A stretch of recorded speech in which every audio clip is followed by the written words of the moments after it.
हमारे YouTube channel भक्ति सरिता पर आप सभी का हार्दिक स्वागत है। आज हम आपकी सेवा में एक बड़ी ही रहस्यमयी वीडियो लेकर के उपस्थित हुए हैं। दोस्तों, आज हम आप सभी के लिए बताएंगे कि माता पार्वती ने क्यों दिया रावण की पत्नी मंदोदरी को श्राप। मंदोदरी ने एक ऐसी गलती की थी जिसकी वजह से माता पार्वती ने उसे श्राप दे दिया।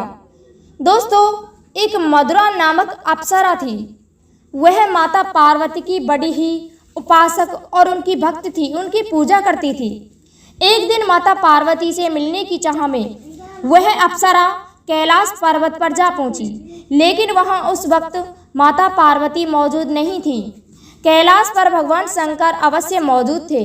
जैसे ही उस अप्सरा की नज़र भगवान शिव पर पड़ी तो वह भगवान शिव की तरफ आकर्षित हो गई और उनकी पूजा करने लगी। भक्तों, कुछ समय पश्चात माता पार्वती वहां आई। तब उन्हें अप्सरा मधुरा का यह कदम बिल्कुल अच्छा नहीं लगा कि वो भगवान शिव की पूजा कर रही हैं।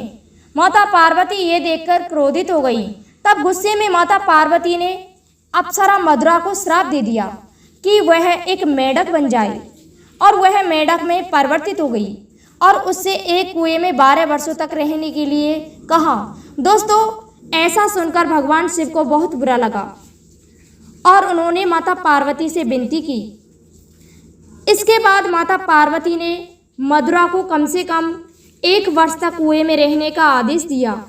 अप्सरा मधुरा माता पार्वती की बात सुनकर कुएं में चली गई और वहां जाकर उन्होंने पूजन करना आरंभ कर दिया, माता पार्वती की भक्ति करना आरंभ कर दिया। अप्सरा कुएं में पूजा कर रही थी और वहीं असुरों के राजा मायासुर और उनकी पत्नी हेमा, जिनके पहले से ही 2 पुत्र थे, वो एक पुत्री की कामना कर रहे थे। पुत्री की चाह में वे दोनों कई वर्षों से तपस्या कर रहे थे। इधर उस अप्सरा मधुरा का 1 साल का श्राप पूरा हो गया तो ये कुएं में से अपने असली रूप में बाहर आ गई। कुएं में से आते ही अप्सरा मधुरा मदद के लिए पुकारने लगी। तब मायासुर को जैसे ही अप्सरा मधुरा की आवाज़ आई, वे भाग कर के कुएं के पास पहुँचे और उन्होंने मधुरा को बचा लिया और उन्होंने उस अप्सरा मधुरा का नाम मधुरा से मंदोदरी रखा। कुछ समय पश्चात मायासुर से मिलने रावण पहुंचा। रावण की नज़र जैसे ही मंदोदरी पर पड़ी तो उसके मन में विवाह का विचार आया। वह मंदोदरी की तरफ आकर्षित हो गया और उसने मायासुर से कहा कि मैं आपकी पुत्री से विवाह करना चाहता हूँ। इस बात से मायासुर भी राजी हो गया और दोस्तों, रावण और मंदोदरी का विवाह हो गया और विवाह के पश्चात मंदोदरी के गर्भ से 3 पुत्र हुए। दोस्तों, जब रावण सीता का हरण करके लेके आया था तब मंदोदरी ने रावण को समझाया भी था, इसलिए मंदोदरी अच्छी भी थी। इसी के साथ हमारा ये वीडियो संपन्न हुआ।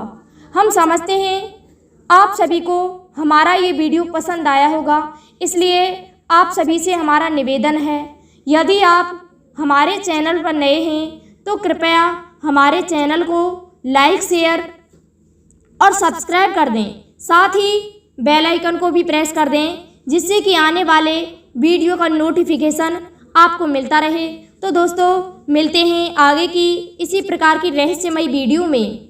धन्यवाद। जय श्री कृष्ण।